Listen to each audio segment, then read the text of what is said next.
اور یہ آواز ملازم کی نہیں تھی۔ زویا نے گھوم کر دیکھا، وہ اعتماد سے چلتا ہوا آیا تھا۔ آپ؟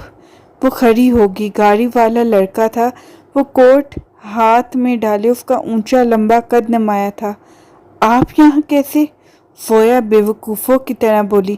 جی، جو خوش قسمتی سے میں نے ہی خریدا ہے یہ گھر۔ وہ اطمینان سے آ کر بیٹھ گیا تھا۔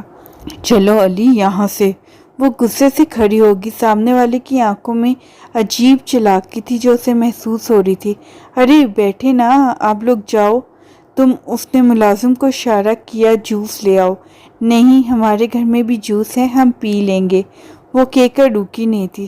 سامنے ہی سرگام لیٹا تھا۔ ارے یہ کہاں سے آ رہی ہے ہوا پہ سوار فوج؟ تم سے مطلب؟ زویا نے چڑ کر کہا۔ دیکھ رہی ہیں دادی اس کی زبان؟ اب وہ سامنے بیٹھی دادی جو کہ ٹی وی پہ کوئی پروگرام دیکھ رہی تھی ان سے مخاطب تھا۔ دادی نے تو دیکھی ہے یا نہیں؟ یہ لو تم دیکھ لو۔ دادی نے کوئی جواب نہ دیا تو زویا اسے زبان سے چڑھا کر بھاگ گئی تھی۔ تم بتا دو کہاں سے آ رہے ہو؟ بیچارے سرگام کو چین نہیں آ رہا تھا۔ اوف، پھر علی اسے بتاتا چلا گیا۔ سرگام کے ماتھے پر ایک رنگ ابھر کر ڈوب گئی۔ بھائی سرگام، تم نے ابھی تک جانور نہیں ڈھونڈا ایک بھی، اور ہم لوگ اس بار 2 جانور کرنے کا سوچ رہے تھے۔ رات کو شہباز اور نواز صاحب اس سے کہہ رہے تھے۔ ہاں ابو، میں بھی سوچ رہا ہوں اب جو بھی ملے لے آؤں، ورنہ گھر والوں کی فرمائش پہ تو آرڈر پہ بنوانا پڑے گا بکرا۔ اس نے زویا پہ ایک نگاہ ڈالی جو کھانے میں مصروف تھی۔ توبہ زویا، کس قدر کھاتی ہو تم؟ بڑے گھر کے اٹھ گئے تھے جب سرگام نے اسے چھیڑا۔ بری بات ہے بیٹا، اتنا کم تو کھاتی ہے۔ انیلا بیگم جو کچن سے آئی تھی مسکرا کر بولی، اور سرگام خاموش ہو گیا تھا۔ زویا نے تا کا چہرہ دیکھا جو اتر گیا تھا۔ تم ایسے کیوں کرتی ہو ان کے ساتھ؟ کس قدر اچھی ہیں وہ؟ زویا اسے تعصب سے دیکھ رہی تھی۔ بک سٹور ساتھ ہی تھا اس لیے وہ چادر اوڑھ کے باہر آ گئی، کچھ رسالے لینے کا سوچ رہی تھی۔ ہیلو زویا، اسے قریب آواز سنائی دی۔ وہ اس کے ساتھ چل رہا تھا۔ میرا نام افجت ہے، اس نے فوراً بتایا۔ دیکھیں، مجھے کوئی دلچسپی نہیں ہے آپ کے نام میں، اس نے سختی سے کہا تھا۔ لیکن مجھے تو ہے نا، افجت فوراً بولا۔ وہ فوراً پلٹی تھی اور اسی وقت ایک بائیک کا ٹائر ساتھ چڑچڑائے۔ بیٹھو زویا، زرخام نے سنجیدگی سے کہا۔ سکن کلر کی شرٹ، براؤن پرنٹ کے ساتھ پہنے خوبصورت بال تھوڑے سے ماتھے پہ بکھرے ہوئے تھے۔ بلا شبہ وہ اس کالونی کا سب سے ہینڈسم لڑکا تھا، افجت نے غور سے دیکھ کر سوچا۔ اور وہ زویا اس کے ساتھ بیٹھ کے اس کے کندھے پر ہاتھ رکھے کس قدر خوبصورت لگ رہی تھی۔ افجت کا حلق کروا ہوا۔ اس کے ساتھ کیوں کھڑی تھی تم؟ ہاں بولو۔ سرگام وہاں سے تو خاموشی سے چلا آیا تھا، مگر گھر آ کے اس کا بازو پکڑ کے زور سے اپنی طرف موڑا کہ وہ سنبھل نہیں سکی اور اس کے سینے سے جا ٹکرائی، اور زرخام نواز کی سانسیں ڈوب کے ابھری تھی۔ اسے بھولنے لگا تھا کہ وہ اس سے لڑ کیوں رہا تھا۔ زویا کے گیلے بالوں کی مہک اس کے حواس پہ چھانے لگی۔ اس سے پہلے کہ وہ سنبھلتا، زویا نے اسے زور کا دھکا دے کر خود سے دور کیا۔ تم واہیات انسان، ہر وقت میرے گارجین کیوں بنے رہتے ہو؟ جب دیکھو میرے پیچھے، کبھی آگے کبھی لڑا۔ تم چاہتے کیا ہو مجھ سے؟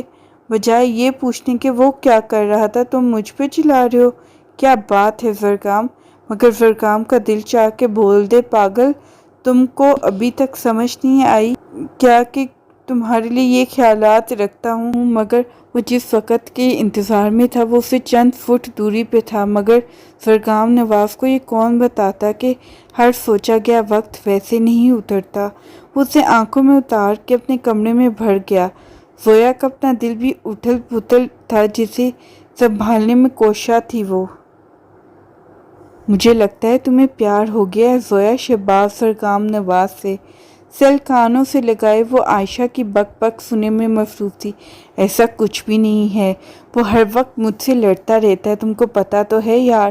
زویا کو شاید افسوس ہوا تھا اس کے لڑنے پر، اس کا دل بدل رہا تھا۔ کسی اور لمحے کب لڑتے لڑتے دل نے اس سنگ دل کی طرف ہمکنا شروع کیا۔ زویا کو کچھ خبر نہ تھی، خبر ہو تو آنکھوں میں موٹے آنسو بھر آئے تھے۔ اور تمہیں پتہ بھی تو ہے وہ اتنا خوبصورت ہے، میں تو عام سی ہوں۔ زویا کو ایک اور دکھ یاد آیا۔ اسے خبر نہیں تھی کہ باہر کھڑے کسی وجود نے اس کی باتیں حرف بہ حرف سنی تھی۔ کون تھا وہ وجود؟ آخر اسے خبر کہاں تھی اس بات کی؟ اور معصوم سی زویا کی دوست معصوم نہیں تھی۔ اس نے جو مشورے دیے تھے محبت کو چیک کرنے کے، ان میں سے آج ایک زویا اپنانے جا رہی تھی۔ ہائے اللہ، میرا نیا دوپٹہ! اس نے ایک بار تو اپنے بلیک شفون کے دوپٹے کو حسرت سے دیکھا اور پھر رکھ دی استری اس پہ گرم گرم۔ ہائے اللہ، میرا دوپٹہ جل گیا! تائی امی، دادی دیکھیں! اس نے ولولہ شروع کر دیا تھا۔ لے منوس، اس سوٹ کو استری کرنے کی کیا ضرورت تھی؟ تم کو یہ تو عباس بھائی زویا کے ماموں ان کے گھر دعوت پہ پہن جانا تھا۔ زویا کی امی کو اس پہ شدید غصہ ہے کہ اتار پھینکی چپل جو دنیا کی باقی ماؤں کی طرح نشانے سے چوکی نہیں تھی بلکہ سیدھی اس کی پنڈلی پر لگی۔ اوف! عائشہ یہاں سرگام کے بجائے امی مجھ سے بدلے لے رہی ہیں۔ عائشہ نے کہا تھا سرگام کے سامنے اپنا جلا ہوا دوپٹہ لے جانا اور روک کے کہنا کہ جل گیا۔ اگر وہ پیار کرتا ہوا تو فوراً تمہارے آنسو اپنے ہاتھوں سے صاف کر کے نیا لا دے گا۔ اور زویا اس کے آنے کا شدت سے انتظار کر رہی تھی۔ ارے سرگام بھیا، آپ آگے! وہ زویا آپی آپ کا کب سے انتظار کر رہی ہے؟ علی کی آواز اندر بیٹھی زویا کے کانوں پر پڑی تھی۔ اف علی، کیا کہوں اب تم کو؟ اس نے دل میں سوچا، اور تھوڑی دیر بعد جب وہ اس کے روم میں نہیں آیا تو وہ خود ہی اپنا دوپٹہ اٹھا کے لے گئی تھی۔ سرگام، یہ دیکھو میرا دوپٹہ! اور آنسو اس کے واقعی نکل آئے تھے۔ کیا زویا، تم نے چلا دیا؟ توبہ! شکر ہے صبح میں نے تم کو اپنے کپڑے پریس کرنے کے لیے نہیں دیے تھے، ورنہ کیا ہوتا؟ سرگام بولا بھی تو کیا، زویا کے تو حواس جواب دینے لگے تھے۔ تمہیں ذرا افسوس نہیں ہوا میرے دوپٹے کا؟ وہ واقعی روحان سی ہو رہی تھی۔ لو بھائی، بلیک کلر میں سٹاک ہے تمہارے پاس، کوئی بھی چلا لینا۔ افسوس کیا کرنا؟ ہاں، افسوس کرنا تو اپنی عقل پہ کرو، بلکہ نہیں، ماتم کرو اپنی عقل پہ جو پتہ نہیں کہاں رہتا ہے آج کل۔ سرگام اس کے سر پہ چت لگاتا باہر نکل گیا اور زویا وہ اپنا جلا ہوا دوپٹہ ہاتھوں میں لے کر کھڑی تھی۔ اب جو عائشہ کی ہونے والی تھی وہ کون جانتا تھا؟ یہ رات 12 کا ٹائم تھا۔ زویا سو رہی تھی گہری نیند، جب فون کی ہوتی وائبریشن نے اسے جگا دیا۔ کون؟ اس نے فوراً سیل کان سے لگایا۔ اس آواز کو سننے کے لیے ہم نے کوئی 50 بیلز تو دی ہوں گی جناب، اور آپ پوچھ رہے ہیں کون؟ وہ افجد تھا جو اسے پہچاننے میں 2 پل لگے تھے۔ دیکھیں مسٹر، آئندہ مجھے کال کرنے کی غلطی مت کرے گا، میں بتا رہی ہوں۔ اسے غصہ آیا، نہ جانے کہاں سے نمبر لیا تھا اس نے۔ میں تو بس آپ کو سمجھنا چاہتا ہوں زویا۔ وہ فوراً بولا، کیا مطلب ہے اس بات کا، مجھے بتائیں۔ اور یہ بات باہر نکل کر پانی پینے کے لیے جاتے سرگام نے بھی سنی تھی۔ زویا اور اس وقت کال اسے پریشانی ہوئی۔ اس سے پہلے کہ وہ کمرے میں جاتا، زویا نے جو نام لیا تھا اس کا دل لرز اٹھا۔ دیکھیے افجد، آپ کیوں کر رہے ہیں ایسا؟ مجھے سمجھ نہیں آ رہی۔ ہم پڑوسی ہیں۔ اور اس سے زیادہ وہ سن نہیں پایا تھا۔ بنا پانی پیے وہ کمرے میں بھاگ گیا تھا۔ اس کا سانس پھول رہا تھا کچھ کھو دینے کا ڈر سے۔ اندر سے کانٹے لگا تھا اس پل۔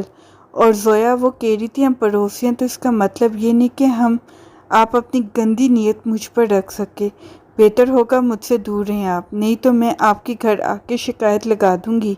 آپ کی وہ معصوم تھی اور بنا سمجھے کیا بول رہی تھی، اسے کیا خبر تھی؟ پلیز ایسے مت کریے گا، پلیز۔ افجد نے ایکٹنگ کرتے ہوئے کہا۔ وہ بس اسے گھر بلانا چاہتا تھا۔ چلو پھر دیکھتے ہیں کل صبح۔ کبھی کبھی کانوں سے سنی ہوئی آدھی باتیں سچ نہیں ہوا کرتی۔ یہ بات سرگام کو کون سمجھاتا؟ وہ صبح اس کے گھر پہنچ گیا تھا۔ دیکھو میں بتا رہا ہوں، ہمارے گھر سے دور رہو، ورنہ مجھ سے برا کوئی نہیں ہوگا۔ اور افجد وہ اتنا خاک تو تھا کہ اس کی آنکھوں میں ٹوٹے ہوئے خوابوں کا عکس دیکھ سکتا تھا۔ اچھا جناب، آپ نے شاید زویا سے، اس سے پہلے کہ وہ کچھ بولتا سرگام کے مضبوط بازو نے اس کے شکنجے میں جکڑ لیا۔ خبردار اس کا نام بھی لیا منہ سے تو بتا رہا ہوں جان لے لوں گا تمہاری میں۔ اور افجد، اس نے سوچا بکرا خود ہی حلال ہونے آ گیا تو کیا کر سکتے ہیں، ایک تیر سے 2 شکار۔ ایسی بات ہے تو سن لو، یہ گھر میں نے اس کے کہنے پر خریدا ہے اور ابھی تھوڑی دیر میں ملنے آ رہی ہیں وہ مجھ سے، سن لو تم۔ اور زرگام، اس کا دل کانپ اٹھا، تم بکواس کر رہے ہو، وہ ایسا کبھی نہیں کر سکتی۔ زرگام کے لبوں میں مان بولتا تھا، چلو دیکھو پیچھے۔ اور سامنے پنک ڈریس میں گھریلو حلیے میں ملبوس وہ گیٹ کراس کر رہی تھی۔ زرگام، اس کو لگا وہ گرے گا اور مر جائے گا۔ زویا جو لاپرواہی سے چلی آ رہی تھی، افجد جس کی آنکھوں میں کمینگی تھی، الوا ملازم جو ساری بات سے واقف تھا، جس گھر کا وفادار تھا، اس نے بھی اس وقت سامنے کھڑے لڑکے کے لیے ترس محسوس کیا تھا۔ اور سامنے آتی لڑکی کی جیسے لاؤنج میں قدم رکھا وہ حیرت سے زرگام کو دیکھ رہی تھی۔ آنکھوں میں حیرت تھی مگر خوف نہیں تھا، اور زرگام اس کی آنکھوں میں کہاں دیکھ رہا تھا؟ آج اس کی نظر تو جھکی ہوئی تھی۔ زویا کو یکدم کچھ غلط ہونے کا احساس ہوا۔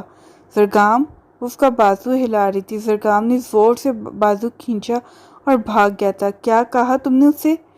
زویا کی آواز میں خوف اب آیا تھا، اور افجد نے اسے دیکھ کر اسمائل پاس کی، بولا کچھ نہیں تھا، بتاؤ مجھے۔ وہ چلائی، بس اتنا کہ بہت محبت کرتی ہو تم مجھ سے، جو کہ سچ بھی ہے، دیکھو نا، اس لیے یہاں تک اکیلی آ گئی ہو۔